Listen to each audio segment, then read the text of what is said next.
Hi, this is Lee Gray, your host for another exciting outdoor episode of the Wild Gourmet Show. In this episode, I'm going to take you along for my annual springtime bolete foray. We will be picking Boletes edgeless or king boletes, Boletes appendiculata, or as I like to call them, butter boletes, and some red and yellow Ramarias species, also known as Bearclaw Corals. We'll start the show by crossing a very cold, snow-fed high mountain creek.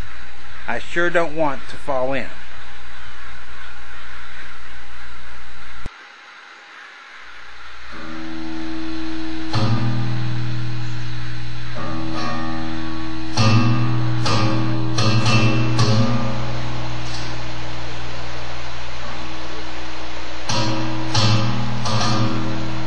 Well, here's the creek I was talking about. Now we got to go over here and cross over the other side. I worked this side last night, but I want to go to the other side. Looks like we're going to have to cross right about here. A little log here. Hope I can do this without dropping my camera in the water. It's going to be a little gnarly, but not too bad. Now bear with me here. Break through all this brush. Well, that little log barely came right to where my foot is there. Okay, how can I do this without killing myself? Okay.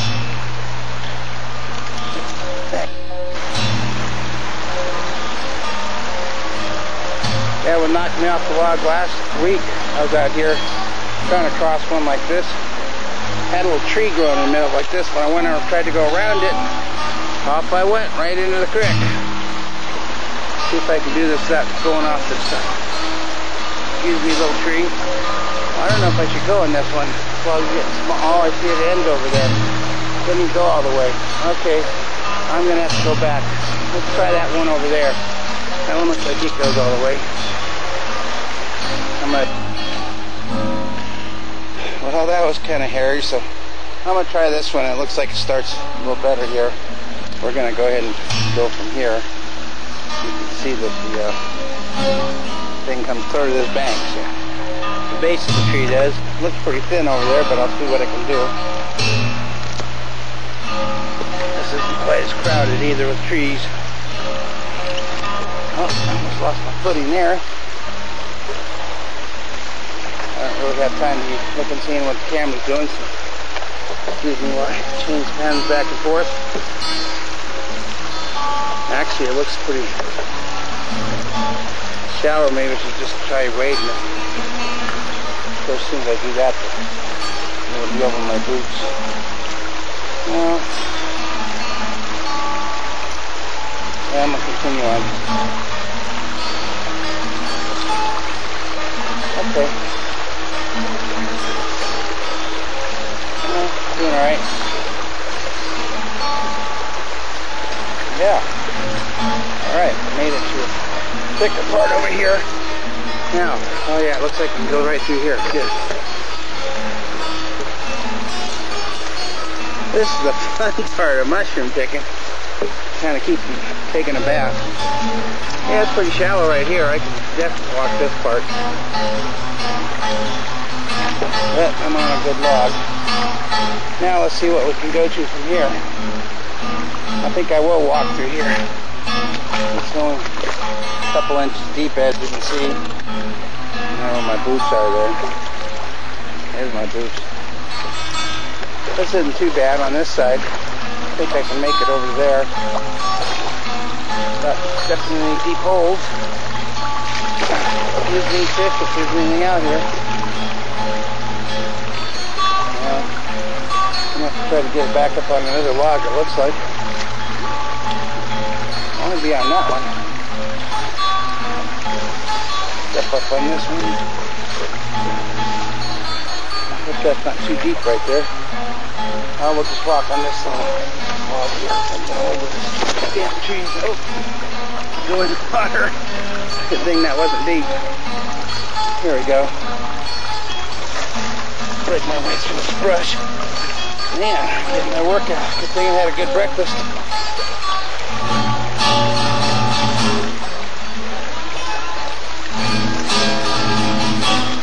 Nice. Now we're going to go in there, that's kind of deep. I'm running to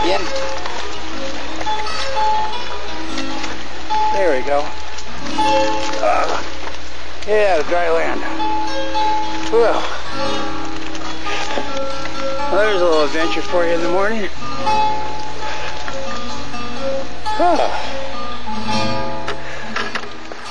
Yeah, I'll tell you.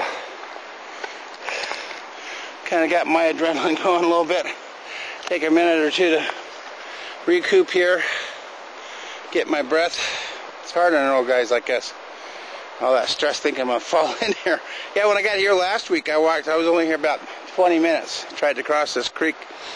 Fell off the log. It was totally saturated, clear to my neck. Barely got my cell phone out in time before it got fried. And then I had to pick until dark, totally saturated wet. Sloshing with my boots full of water. That was no fun. I don't think I want to do a repeat of that this morning. Even though the sun's going to be out, it's going to warm up today. It was kind of cold yesterday. Isn't this a beautiful sight here, huh? I just love this whole area.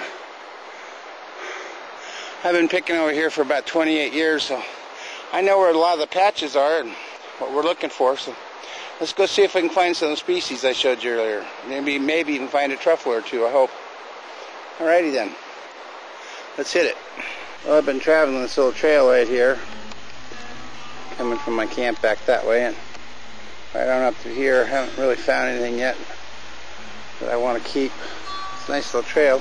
Anyway, I did find a nice little stem to a bolete over here. You can see the deer dug this one up, ate the top off of it. You can actually see where he chewed on it. So I'm still going to keep the stem because I like to eat those.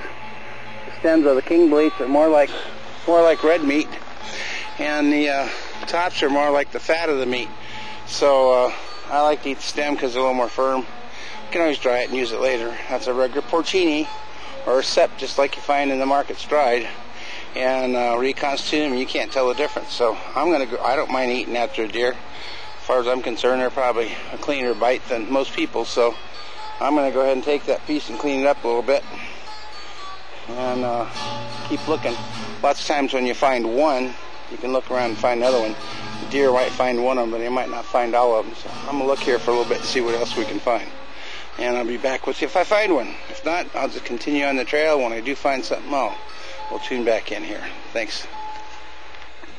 Well, I've been walking for about 20 minutes here. Found 3 or 4 that the deer have been chewing on. Got a couple partial caps in there. You can see, got one that's got a little bit of a cap on it. And anyway, did find one here. Looks like the deer have been chewing on it. Get down here and get into it closer so you can see what I'm going to do here. I want to kind of dig these up. Usually you just find a little mound. And as you get down in here, you can kind of get your finger down underneath it, pop it up like that. And there you go. There's a nice king bolete. Anyway, I'm going to show you how to clean that. Take your knife here and just scrape off all the garbage, all the dirt.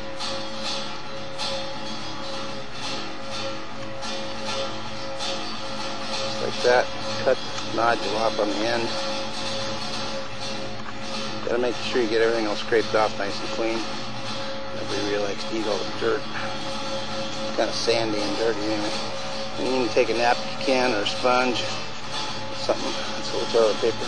Kind of wipe the dust off. You can see that one's been kind of mauled by the deer teeth. He's really trying to chomp on it, pull it out of the ground. I grab hold and pull them up and just eat the top right off, and that's it. So cool, at least found our first almost whole mushroom. I don't know. A friend of mine said he was over here on Tuesday, which is about 4 or 5 days ago. Slammed about 6 buckets in here, so I don't know. Maybe he found most of them. I might have to go back on the other side where I was getting them yesterday. Yeah, that was Jack Chernacki.